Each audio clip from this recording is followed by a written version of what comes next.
17 years after I found an 8-year-old girl selling wilted flowers outside a Walmart, her billionaire biological mother handed her the keys to a silver Ferrari and said, "You've proven you're worthy of coming home." My daughter took the keys. Then she looked straight at me. I wish I could tell you I understood what was happening in that moment. I did not. I stood near the back of the University of Cincinnati's engineering pavilion, with one hand inside my suit jacket, holding a white envelope that contained $300. It was my graduation gift to Emily, the most I could manage without touching the money I had set aside for property taxes. The suit had been hanging in my closet since my Postal Service retirement dinner. I had lost 12 pounds since then, so the shoulders sagged and the trousers felt loose around my waist. My right knee throbbed from the walk across campus. My polished dress shoes had begun pinching my toes before the ceremony even started. None of that had bothered me until I saw the car waiting outside. It was low, silver, and polished bright enough to throw the afternoon sun back through the pavilion's glass wall. A thin red ribbon ran across the hood. Students and parents were already holding up their phones. Then I saw the woman standing beside Emily. Victoria Langford.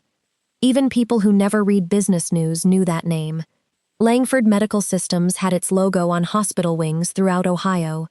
Victoria had the kind of calm, expensive presence that made everyone else straighten their posture without realizing it. She wore a cream-colored suit and stood beside 2 assistants and a university dean. She opened a red leather box and offered Emily the key.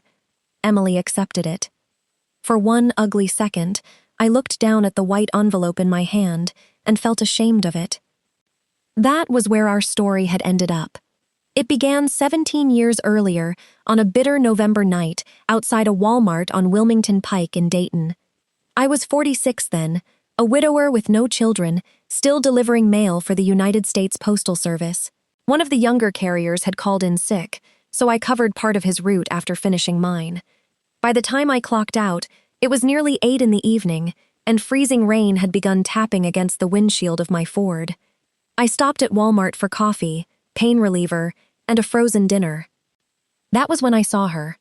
A small girl stood beside the cart, return under a weak yellow light.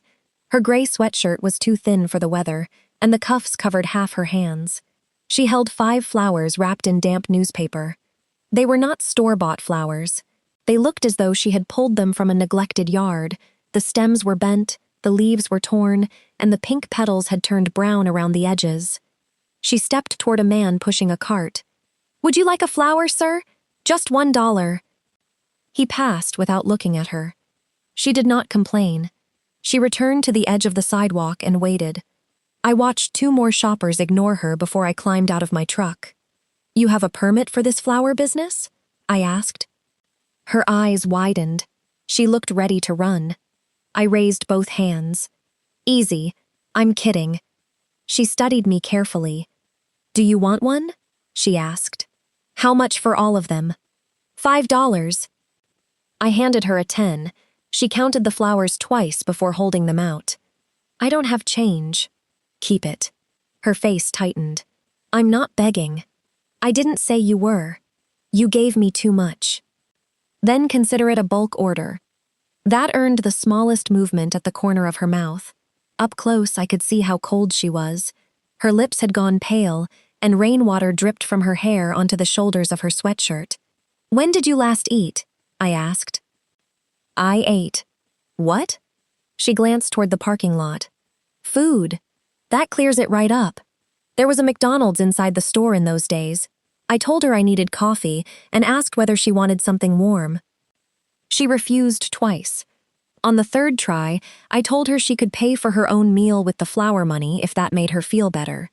She followed me inside but stayed several steps behind. She ordered 6 chicken nuggets, small fries, and hot chocolate. When the food came, she ate slowly, like someone trying not to attract attention. Halfway through, she wrapped 2 nuggets in a napkin and slid them into her sweatshirt pocket. "You saving those?" I asked. "For tomorrow." Something in my chest shifted. "What's your name?" She hesitated. "Emily. I'm Thomas." She nodded but did not offer a last name. When I asked where her parents were, her shoulders stiffened. "I'm fine." An 8-year-old selling flowers outside Walmart at night usually isn't fine. I'm 9. She was not. I learned that later. I stepped away from the table and called the police as quietly as I could. Apparently, I was not quiet enough. When I turned back, her chair was empty. I spotted her running through the automatic doors. "Emily!" By the time I reached the parking lot, my knee was already complaining. She made it past 2 rows of cars before slipping on the wet pavement. She scrambled up before I could get close. "Stay away from me." I stopped. Rain ran down my forehead and into my eyes. "I'm not taking you anywhere," I said. "But I'm not leaving you out here either." "You called them?" "Yes." "I'm not going back." "Back where?" She wrapped both arms around herself and said nothing. 2 patrol cars arrived 10 minutes later. A county social worker came almost an hour after that. Her name was Margaret Sloan, and she wore a tired brown coat. She looked like she had not slept properly since the Reagan administration. Margaret knelt beside Emily and spoke gently. Emily refused to answer. Finally, Margaret pulled me aside. "She ran from a foster placement yesterday," she said. "Why?" "We're still sorting that out. There was an older boy in the home taking her food and intimidating her. The foster parents didn't understand what was happening soon enough." "Where's her family?" "Her mother left her with an acquaintance several years ago. The acquaintance couldn't keep her. We haven't been able to locate the mother." I looked at Emily sitting in the back of a patrol car, still holding the paper bag with her leftover nuggets. "What happens now?" "Emergency placement tonight. Paperwork tomorrow." I did not bring Emily home that night. Real life does not work the way it does in movies. You do not find a frightened child in a parking lot and simply decide she belongs to you. But the next morning, I called Margaret. 3 days later, I called again. The following week, after Emily had been moved to another temporary home, I asked whether I could visit. Margaret said no at first. Then she explained what it would take for a single widower with no children to become a licensed foster parent: background checks, home inspections, training sessions, financial reviews, and interviews that sometimes felt more like interrogations. I signed up anyway. It took 7 months before Emily crossed the doorway of my small house in Belmont, carrying everything she owned in one black trash bag. She stood in the living room and looked around. "How long am I staying?" she asked. "As long as they let you." She did not like that answer. For the first few weeks, Emily hid crackers under her mattress. She slept with her shoes beside the bed and packed her few belongings every morning before school because she expected someone to move her again. A new address had never meant safety to her. It only meant she needed to be ready when the next adult changed his mind. One evening, she knocked a drinking glass off the kitchen counter. It shattered across the tile. Emily froze. Her hands went stiff at her sides, and the color drained from her face. She watched me the way a person watches a storm moving closer. I reached for the broom. "It's a glass, kiddo," I said. "We have more." She stared at me. "That's it?" "What else would there be?" Her chin began trembling. Then she sat on the kitchen floor and cried so hard she could barely breathe. I did not tell her everything would be fine. Children who have been moved from home to home, no adults cannot guarantee that. I sat on the floor a few feet away and waited until she was ready to stand. Nearly 2 years later, a judge finalized the adoption. Outside the courthouse, Emily held my hand and looked up at me. "Does this mean they can't send me somewhere else?" "Not unless you plan on putting me in a nursing home someday." She laughed. Then she called me Dad for the first time. Back then, I believed her biological mother had disappeared without knowing what became of her. I was wrong. Victoria Langford knew where Emily lived. She knew where she went to school. She even knew about the nights I worked overtime because we could not cover all her medical bills. For 17 years, that woman watched from a distance. She never once came to the door. The first year Emily lived with me, she did not trust anything that could not fit inside a backpack. Food, clothes, school supplies, even people. Especially people. It took time before she stopped asking every Sunday night whether she was still staying. For a while, I thought the adoption papers would fix that. They did not. A judge could change her last name in one afternoon, but he could not erase years of being moved from one house to another. So I learned not to make large promises. I simply kept showing up. When Emily was 10, I bought her a used Schwinn bicycle at a garage sale on Patterson Road. It was purple beneath 3 layers of chipped paint, and the front brake barely worked. She stood beside it in our driveway. "You paid $12 for that?" "Yes." "You got robbed." "I prefer to think I made an investment in tetanus." "Get the sandpaper." We spent 2 Saturdays taking the bicycle apart and repainting it blue. The first time she tried riding without training wheels, she made it halfway down the sidewalk before falling into Mrs. Callahan's hedge. I hurried toward her. "Don't touch it," she snapped. "I was going to help." "I can do it." She dragged the bicycle upright, climbed back on, and tried again with a scrape running down one shin. That was Emily. She would accept a bandage eventually, but only after proving she could survive the fall herself. At 14, she was suspended after lashing out at a boy in the cafeteria. The assistant principal called me at work. When I arrived, Emily sat in the office with her arms folded and a red mark across one knuckle. The boy had called her a charity case after hearing she was adopted. I wanted to tell her I understood why it hurt. Instead, I said, "You're apologizing." Her head snapped toward me. "He started it. He used his mouth. You used your hand." "So I'm supposed to let people say whatever they want?" "No. You walk away, report it, or answer with words. You do not get to hurt people because they found the one thing that hurts you." She did not speak to me during the drive home. I stopped at Bob Evans anyway. She stared at the restaurant sign. I thought I was grounded. "You are." "Then why are we here?" "Grounded people still need lunch." Over apple pie, I told her she did not have to be ashamed of where she came from, but she could not use it as permission to become cruel. She pushed her fork through the crust. "I hate when you sound reasonable." "Most teenagers do." She apologized to the boy the next morning. She did not mean every word, but she said them. By high school, Emily had become the kind of student teachers remembered, not because she raised her hand the most, but because she stayed after class to ask how something worked. She was good at math, better than I had ever been. When she took algebra, I spent 3 nights at the kitchen table relearning equations so I could help her. I watched online videos, filled half a legal pad with notes, and still got one problem wrong. Emily leaned over my shoulder. "You switched the signs." "I was testing you." "You wrote, 'I hate variables' in the margin." That was also part of the test. She laughed so hard that milk came out of her nose.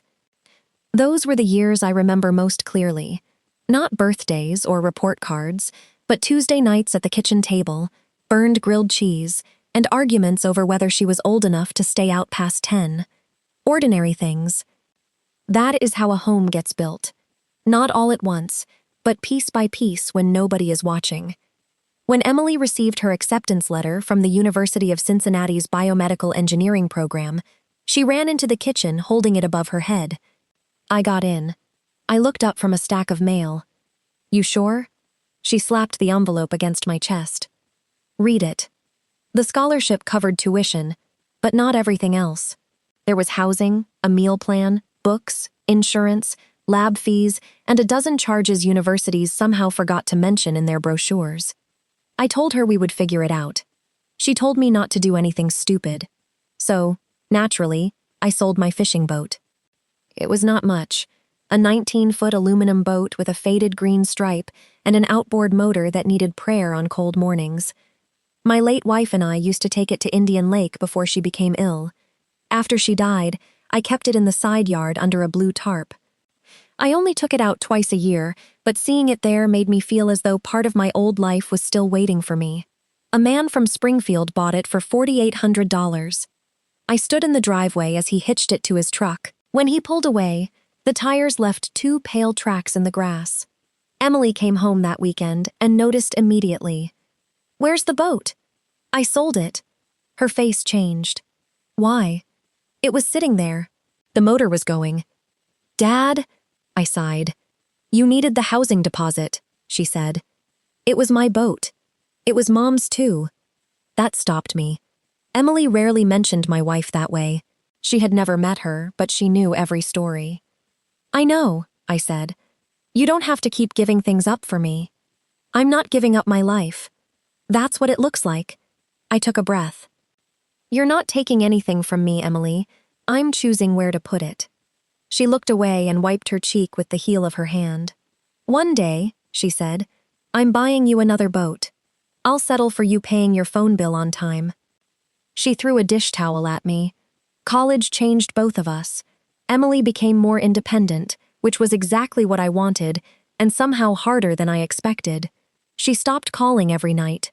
She made decisions without asking me. Sometimes I learned about important things only after they had already happened. At the same time, my body began reminding me I was no longer 46. My right knee had been bad for years, but then my lower back joined the complaint. 2 fingers on my left hand went numb after long drives. I started forgetting little things, where I left my glasses, whether I had taken my blood pressure pill, why I had walked into the garage. Nothing serious, I told myself, just age. I retired from the postal service earlier than planned after slipping on an icy porch during my route. The fall did not break anything, but it finished what years of stairs and heavy mailbags had started. I did not tell Emily how much pain I was in. She was working on her senior project, a mobility device designed to help older patients regain balance after surgery. The irony was not lost on me. One evening, she called while I was heating canned soup. Did you take your medication? Yes. Which one? The pill-shaped one. Dad. I took it. There was a pause. You sound tired. I'm retired. Tired is in the job description. She did not laugh. You'd tell me if something was wrong, right? Of course. The answer came too quickly. We both knew it. By graduation morning, I had convinced myself I was doing fine. I left Dayton at 5:30 in my 2005 Ford F-150, wearing the same navy suit I had worn to my retirement dinner. In the glove compartment was the white envelope with $300 and a handwritten note, for whatever comes next. I parked farther from the engineering complex than I should have and walked slowly, pretending to admire the campus whenever my knee forced me to stop. When Emily crossed the stage, I stood before anyone else in my row. That's my daughter, I told the woman beside me. She smiled. I can tell. After the ceremony, graduates and their families moved to a reception inside the engineering pavilion. White tablecloths covered tall tables. Trays of sandwiches waited beneath bright lights. Families posed for photographs while faculty members congratulated students. A professor stepped to the microphone and announced that a major donor would present a special award to Emily for her senior project. Then Victoria Langford entered. She walked beside 2 assistants and a university dean. Outside, 2 black SUVs waited near the curb. I knew her name from television commercials and hospital wings. She stepped to the microphone and praised Emily's work. She spoke about innovation, discipline, and the importance of building a better future. Then her voice changed. There is another reason this young woman matters to me. Emily went still. Victoria turned toward her. I am her biological mother. Nobody cheered. For several seconds, the only sound was the air conditioning humming above us. I looked at Emily, expecting shock. She was not shocked. That frightened me more than the announcement. Victoria's assistant brought forward a small red leather box. Inside was a Ferrari key. Through the glass wall, I could see the silver car waiting outside with a ribbon across its hood. Victoria smiled at my daughter. You've spent years proving what kind of woman you are, she said. You've proven you're worthy of coming home. Emily reached out and took the key. My fingers closed around the cheap envelope inside my pocket. Then Victoria handed her a cream-colored folder. There's only one small formality, she said. She held the folder with both hands, as if she were presenting Emily with another diploma instead of legal paperwork. This is simply to protect everyone's privacy. Nothing complicated. A man standing behind her opened a pen and offered it to Emily. That small gesture bothered me more than it should have. They had brought the pen. They had marked the pages. They had expected her to sign. Emily accepted the folder, but not the pen. What exactly am I signing? She asked. Victoria gave a patient smile. A family reconciliation agreement. It allows us to move forward without outside interference. Outside interference? The media, lawyers, people who might try to exploit this. The way she said people made it sound as though she had already divided everyone in the pavilion into two categories, useful and inconvenient. Victoria turned toward the guests. Emily will have every opportunity she should have had from the beginning. Then she began listing them.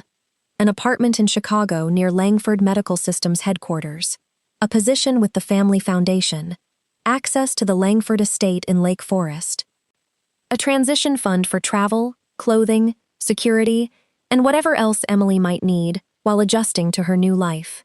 New life. Those two words landed harder than the rest. I looked around the pavilion. Faculty members stood near untouched sandwiches. Parents whispered. Graduates held plastic cups of lemonade and stared. Outside, the Ferrari sat beneath the afternoon sun like a polished promise. Emily opened the folder. Victoria kept speaking. Of course, there is no pressure to change your name. That would be entirely your choice, but if you wanted to reconnect with the Langford family publicly, we would support that. My hand remained inside my jacket, wrapped around the envelope I had brought. $300 for whatever came next. At that moment, it felt almost insulting. I glanced down at my shoes. I had polished them the night before, but the leather was cracked near the toes. Across from me, one of Victoria's assistants wore shoes that probably cost more than my monthly pension check. I hated myself for noticing. Worse, I hated the thought that followed. Maybe this was what Emily deserved. Not the old Ford with a heater that worked only when it felt like it. Not my one-story house with the loose gutter and the bathroom door that never shut properly. Not a father who had started keeping a list on the refrigerator because his memory was no longer dependable. Maybe love meant stepping aside when someone could give your child more. Then another part of me wanted Emily to throw the key through the glass wall. I wanted her to call Victoria a coward. I wanted her to point at me and say none of this mattered. But that was my hurt talking. The father in me knew something harder. If Emily wanted that life, I had to let her choose it without making her feel guilty for leaving me behind. I loosened my grip on the envelope. Emily turned one page, then another. "You've read this?" she asked Victoria. "Of course. Every section. My legal team prepared it." That wasn't my question. The room grew quieter. Victoria's smile thinned. "Yes, I reviewed it." Emily looked down again. I was too far away to read the pages, but I could see yellow tabs along the edge. Signature lines. Initial boxes. The man with the pen stepped closer. "You can take your time," he said, which was a strange thing to say while holding the pen only inches from her hand. Emily pointed to a paragraph. "This says I agree that you made reasonable efforts to locate and support me." Victoria's expression did not change. "That is standard language. Is it true? We never stopped caring about you." Emily raised her eyes. "That's not what I asked." Victoria glanced briefly toward the dean. "There were circumstances you don't understand. Then help me understand." Several people lowered their phones. This no longer felt like a happy surprise. Victoria folded her hands in front of her. "I was very young. I was under enormous pressure from Daniel's family. They believed you were not his child. There were threats involving custody, finances, and my safety. I made the decision I believed gave you the best chance at stability." My jaw tightened. Emily remained calm. "How long have you known where I lived?" Victoria hesitated. "I always hoped you were safe." "How long?" "I received occasional updates." Emily nodded once. "Was that before or after my 11th birthday?" The question was too specific to be accidental. Victoria's eyes shifted toward one of her attorneys. That was the first moment I understood that Emily had entered the room knowing more than I did. She reached into the pocket of her graduation gown and removed a folded sheet of paper. "What is that?" Victoria asked. Emily opened it. A report from Wickham Investigations dated March 14, 2012. The color left Victoria's face. Emily read aloud. "Subject resides with adoptive father Thomas Walker in Dayton, Ohio. Attends Horace Mann Elementary. No immediate safety concerns. My own name sounded strange in her voice. She continued. Mr. Walker has recently taken additional weekend shifts. Dental treatment for the child may be creating financial strain. My stomach turned. I remembered that year. Emily needed braces, and the insurance covered less than we expected. I picked up Sunday parcel work for nearly 4 months. I told her I wanted the overtime because I was bored. Someone had been watching us. Someone had written it down. Victoria cleared her throat. I hired professionals because I needed to know you were safe. Emily looked at her. You knew I needed dental work. That is not the same as understanding the situation. You knew Dad was working extra shifts. I was advised not to interfere. By whom? My attorneys. Emily's voice stayed even. Did they advise you not to send a birthday card? Nobody moved. I wanted to step forward, but something stopped me. This was Emily's question. She had earned the right to ask it herself. Victoria lowered her voice. I know this looks terrible. It doesn't look terrible, Emily said. It is terrible.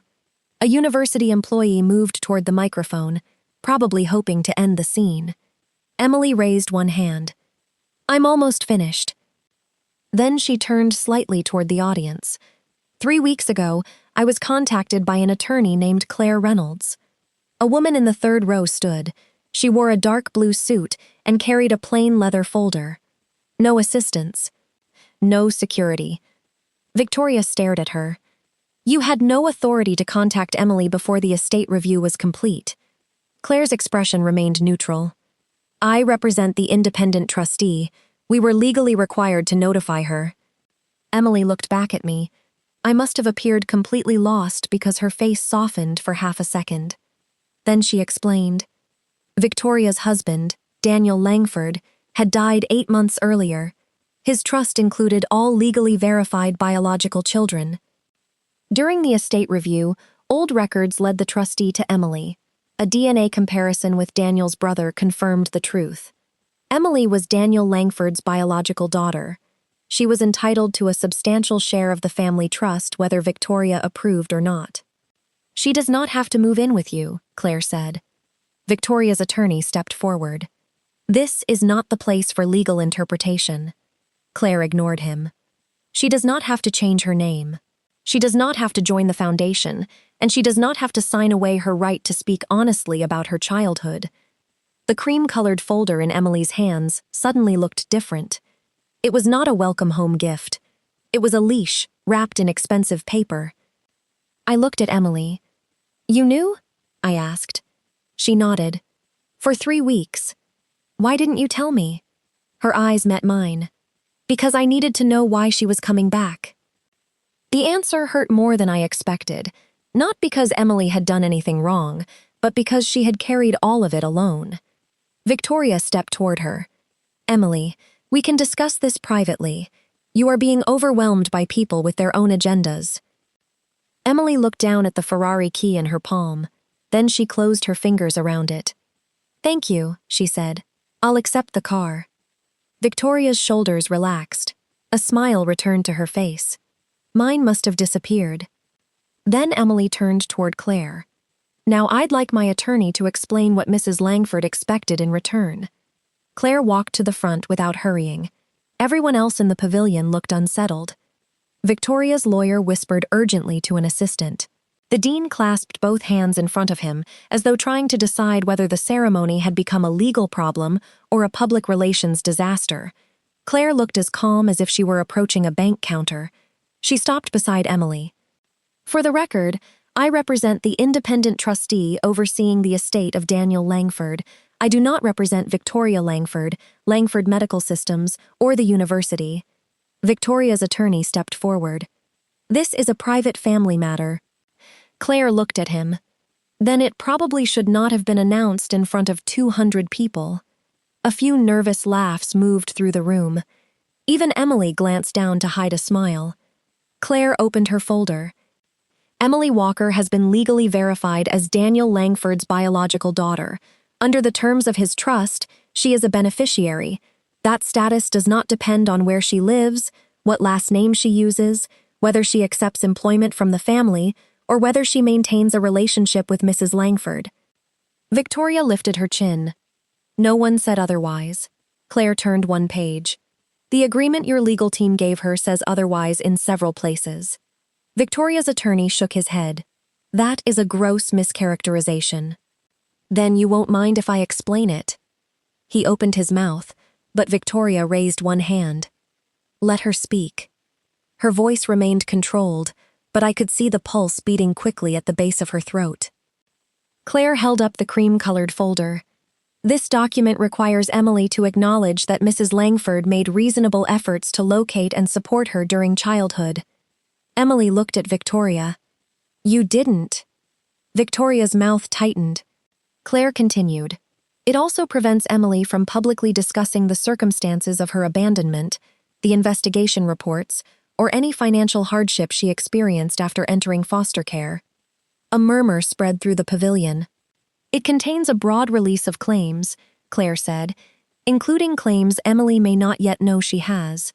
It gives a communications team selected by the Langford Family Authority to approve interviews, public statements, and written accounts involving her childhood.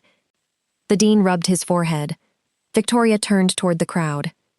This is exactly why private matters should be handled privately. Legal language can sound harsh when taken out of context. Emily folded her arms. What context makes a lie true? Emily, please. No, you brought reporters. Victoria glanced toward the local news camera near the rear wall. They were already here for the university. You arranged for them to stay for the award. Victoria did not answer. Claire closed the folder. The independent trustee did not request this agreement. Emily's inheritance is not conditional upon signing it. The man who had offered Emily the pen quietly slipped it back into his pocket. Victoria's expression hardened. I was trying to protect her from a media circus.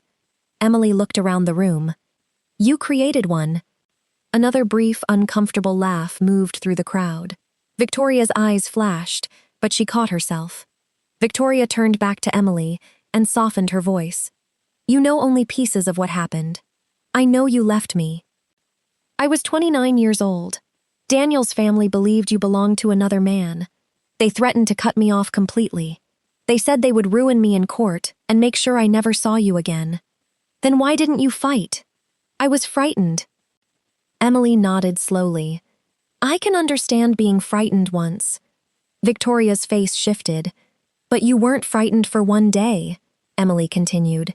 You had 17 years. The room went silent again. Victoria looked toward me as if she expected help. I almost laughed at that. Instead, I asked the question that had been sitting in my chest since Emily read the investigator's report. Did your lawyers tell you not to send her a birthday card? Victoria looked at me. For the first time that day, she seemed to really see me, not as the gray-haired man near the wall, not as an obstacle, as the person who had been there while she watched from somewhere else. I was told contact could destabilize her placement, she said. For 17 years? She looked away. I wanted to tell her about the night Emily had her appendix removed and woke after surgery asking whether I would still be there in the morning. I wanted to tell her about the Christmas Eve I worked because I was short on the orthodontist bill. I wanted to hold up every sacrifice like a receipt. Then I saw Emily standing beside Claire. This was not my trial. Love was not a debt I needed to collect in public. So I stepped back. Emily noticed. She took a breath. You keep saying you watched because you cared, she told Victoria. But watching isn't parenting. Her voice was not loud. It did not need to be. She pointed toward me. He didn't watch. He showed up. Victoria's eyes moved to me again. He sat beside me when I was sick, Emily continued. He learned algebra because I was too embarrassed to tell my teacher I didn't understand it. He worked weekends and told me he was bored. He sold the one thing he kept from his life with his wife so I could pay my housing deposit. My throat tightened. Emily, I said quietly. She shook her head. You never once told me I had to become successful to make any of that worth it. Then she faced Victoria. You didn't come back because I finally became your daughter. You came back because a DNA test made me valuable to your family. Victoria's eyes filled, but her voice stayed sharp. That is not fair. No, Emily said. It isn't. She opened her hand. The Ferrari key rested in her palm. For a moment, I thought she was going to give it back. Instead, she held it up. You said the car was mine with no conditions. Victoria hesitated. Yes. Good. I'm going to hold you to that. Confusion crossed Victoria's face. Emily turned toward Claire. Can we transfer it directly to the Miami Valley Foster Youth Alliance? Claire nodded. Once the title is completed, yes. Victoria stepped forward. What are you talking about? They'll auction it, Emily said. The money can cover emergency housing, laptops, transportation, and college deposits for young people aging out of foster care. Victoria stared at her. You would give away a $250,000 car just to embarrass me? Emily's expression did not change. This isn't about embarrassing you. She looked at the key one last time. It's for children whose parents know where they are and still don't come. Nobody applauded at first. That made it feel more real. The room simply held the words. Then an older woman near the front began clapping. A professor joined her. A few graduates stood. Within seconds, most of the pavilion was on its feet. I barely heard them. I was watching Victoria. Her polished expression finally broke. You are destroying the only chance we have to become a family. Emily walked to the podium and placed the unsigned agreement on it. No, she said. I'm refusing to let you pretend we already were one. Victoria left the pavilion before the applause ended. Her attorney gathered the unsigned agreement. One assistant followed with the empty red leather box. The other remained long enough to warn Claire that any attempt to transfer the Ferrari would be reviewed carefully. Claire handed him her card. I'm sure it will. Outside, the silver car still sat near the curb with the ribbon across its hood. Students had gathered around it, but nobody touched it. Emily and I walked past. She was still wearing her cap and gown. I was still carrying the white envelope in my pocket. Neither of us spoke until we reached the parking garage. The silence between us had changed. It was not the easy quiet we had shared on long drives when she was younger. This silence felt crowded. I unlocked the Ford. Emily opened the passenger door, then paused. You okay? I laughed once, without humor. I just found out a billionaire paid people to watch us for 17 years. I'm still deciding. She got in. The truck made its usual grinding complaint before the engine turned over. For the first 10 minutes, we drove without speaking. Traffic crawled near campus. Graduates leaned out of car windows and waved their caps. Horns sounded. Families posed beside street signs. It should have felt like a celebration. Instead, I kept seeing Emily accept that key. Finally, I said, "Why didn't you tell me?" She looked out the window. I told you. I needed to know what she wanted. That's not what I asked. She turned toward me. What did you want me to do? Call you the night Claire contacted me and say, Dad, the mother who abandoned me is a billionaire, her husband died, and I might inherit millions? Yes. You would have driven to Cincinnati before I finished the sentence. Probably. You would have tried to fix it. I'm your father, and I'm 25. Her voice was not angry yet, but it was getting there. I tightened both hands on the steering wheel. You carried this alone for 3 weeks. I had Claire. That's not the same. No, it isn't. Claire doesn't panic. I looked at her. She closed her eyes. That came out wrong. No, it came out honest. We stopped at a red light. Emily removed her graduation cap and set it on the floor. I was trying to protect you. I don't need protection from your life. You hide your pain medication from me. That's different. How? Because it is. She gave me a tired look. That was when the argument became real. You still think everything hard belongs on your shoulders, she said, even when nobody asked you to carry it. That's what parents do. No, that's what you do. The light turned green. The driver behind us tapped his horn, and I pulled forward. I saw you take that key, I said. Emily went quiet. For a second, I thought you were going with her. Her head turned sharply. You thought I'd leave with her? I didn't know what to think after everything. It wasn't about trusting you.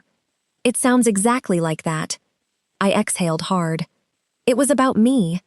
She waited. I hated saying the next part aloud. I'm 63. My knee barely made it across campus. I forget things. Half the time, you're the one reminding me to take my pills. Then this woman arrives with a Ferrari, apartments, money, connections, everything I couldn't give you. Emily stared at me. I thought maybe you'd look at her life and realize you had settled for mine. She did not answer immediately. We passed the river and merged onto Interstate 75. Finally, she said, "You're not competing with her. It didn't feel that way. She's competing with 17 years she can't get back." I kept my eyes on the road. "And she's losing," Emily added, "because you were there." The anger left me, and something heavier took its place. At a rest stop north of Hamilton, I pulled into a parking space.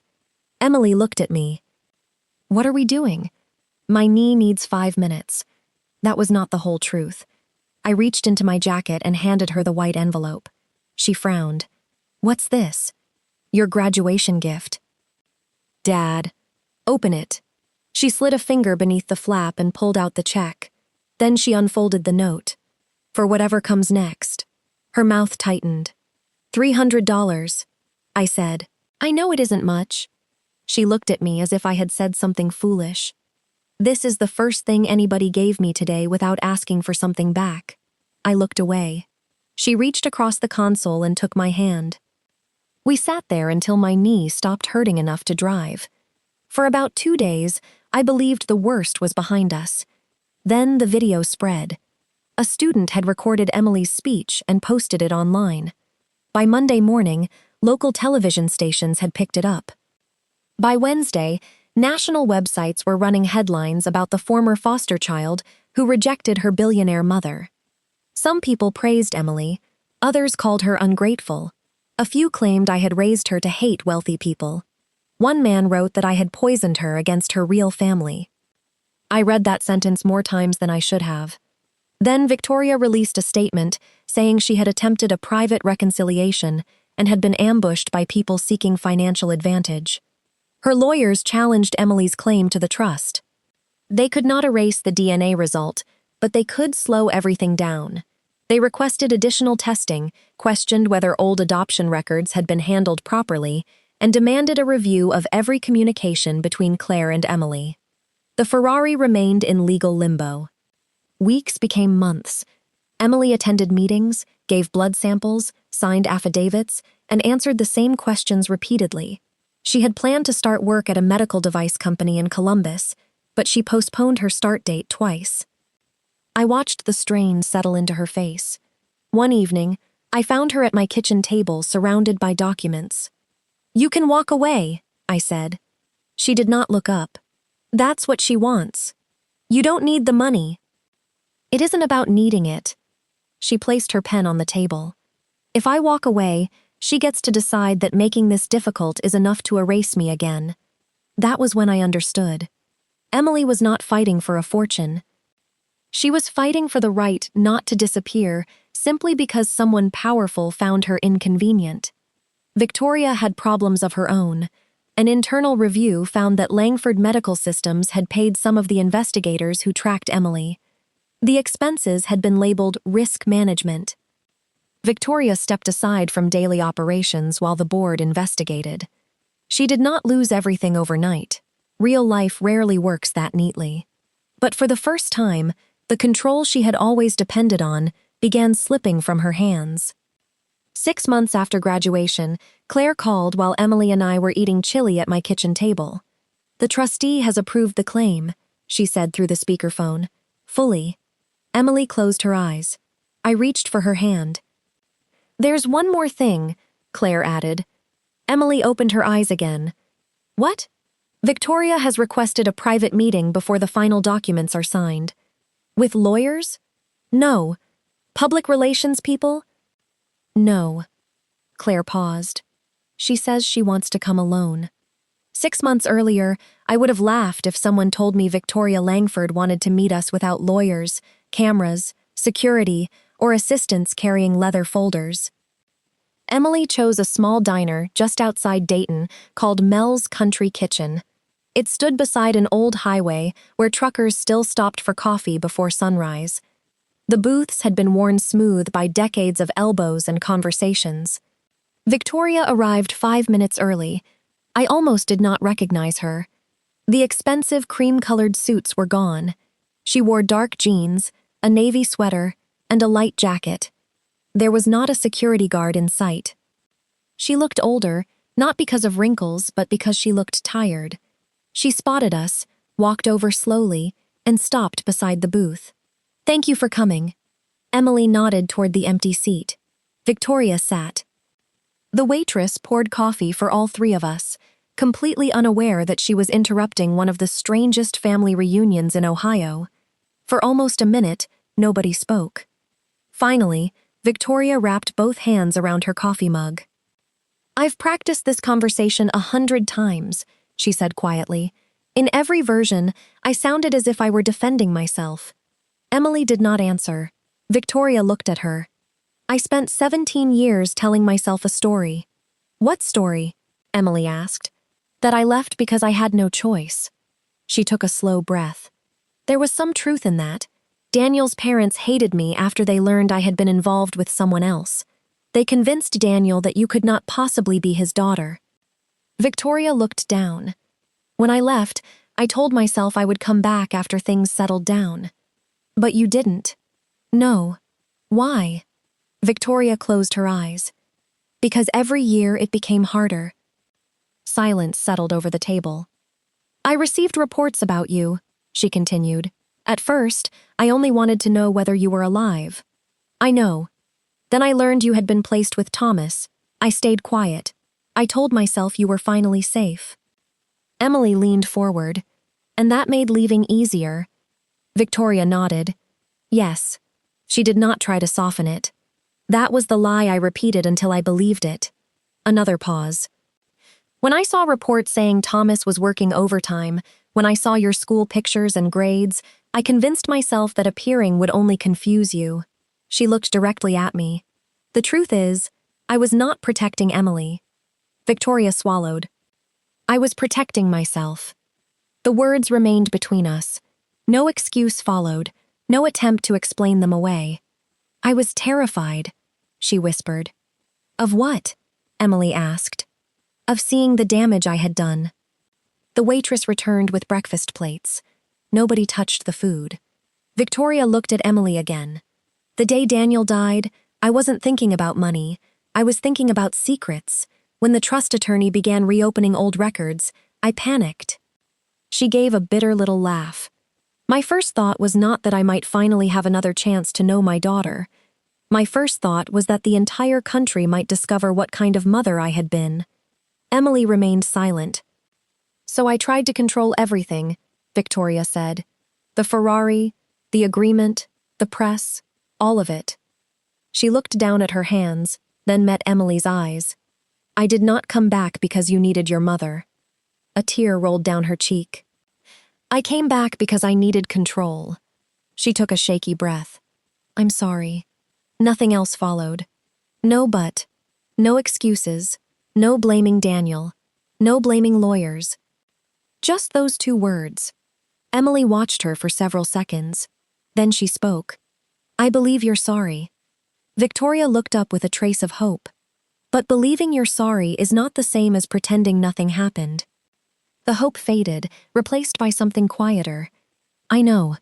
Emily folded her hands on the table. "If we are going to have any kind of relationship, there have to be rules." Victoria nodded immediately. "Anything.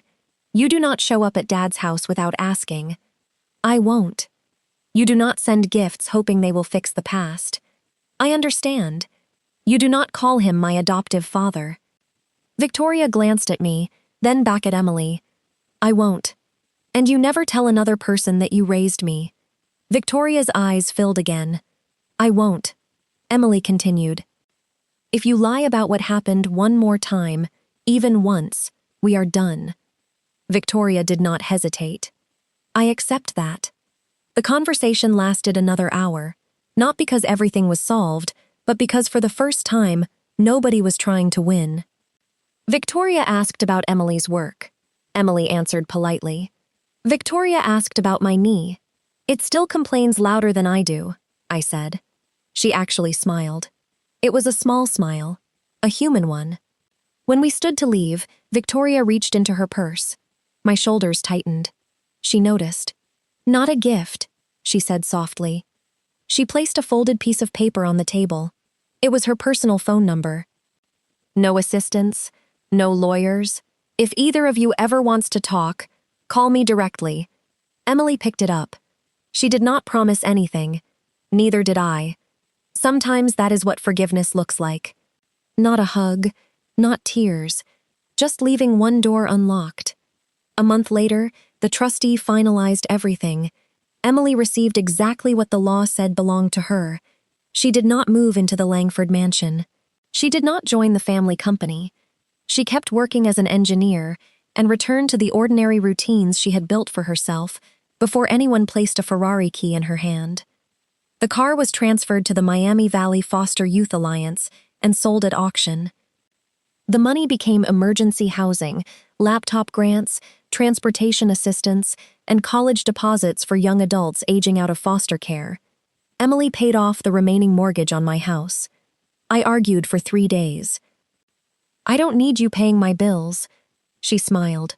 You didn't raise me so I'd owe you. Exactly. You raised me so I'd know how to take care of people. I could not find a good argument after that. One spring morning, nearly a year after graduation, Emily drove me to Indian Lake. A used aluminum fishing boat was tied to the dock. It was not fancy or expensive, just about the right size. She tossed me the keys. You kept your promise, I said. No, she laughed. You kept yours. We spent the afternoon catching almost nothing. It was perfect. Before we drove home, Emily asked me to take one picture. Not beside the boat, not beside the lake, beside my old 2005 Ford F-150. She slipped her arm through mine. Smile, Dad. I did. That picture still sits on my fireplace. People sometimes ask why there is no photograph of the Ferrari, the Langford estate, or the day Emily inherited enough money to change her life forever. The answer is simple. Those things changed her future. The old Ford reminds us who carried her there. Getting older has taught me something I wish I had understood sooner. Most parents are not afraid of age because of wrinkles, aching joints, or smaller retirement checks. We are afraid of becoming unnecessary. We fear waking one morning and discovering that the people we spent our lives loving have simply moved beyond us. Emily taught me something different. If you spend years raising someone with patience, honesty, and unconditional love, that person may someday stop needing you to solve every problem. She may become stronger than you, more educated than you, and capable of entering rooms where you feel out of place, but she will never stop knowing where home is. Blood can explain where a child begins. It cannot explain who stayed. Victoria gave Emily life. I was lucky enough to share the rest of it. This story has been independently adapted and fictionalized for entertainment. Characters, dialogue, locations, events, and identifying details have been changed, and it should not be considered a news report or factual account.